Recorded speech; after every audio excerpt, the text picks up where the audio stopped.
गुंडे साहेब नमस्कार आहे. काय लावलंय हो इकडे रोजच्या रोज काय लावलंय रोडवर? अरे लोक परेशान होऊन चालले तर लोक इथं.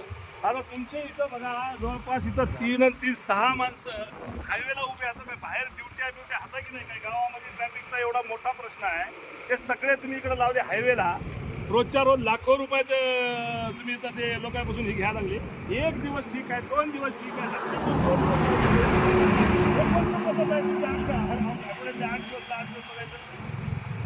नाही हो, असं नाही. हे बाय लोक इतकं हलकटपणाने बोलायलेत ना. लोक म्हणाले हे काय लावलंय म्हणाले धंदा सगळा. हा असं नाही हो, हे बंद करा बरं बाबा, बिलकुल बंद करा. उद्यापासून नाही दिसले पाहिजे तुम्हाला. काय मला सांगा, तुमच्या इकडे काय उमरखेडमध्ये काय सोनं चोरायला यायचे लोक? काय कशासाठी आहे मोहीम मला काय लक्षातच येईना. नाही बिलकुल बंद करून टाका साहेब. उद्यापासून तुमच्याकडे वाहनं नाही दिसले पाहिजे मला बरं का. लय परेशान व्हायला लागलेत लोक. महाराष्ट्रात कुठं नाही, आपल्याच इथं आहे. काय पद्धत आहे?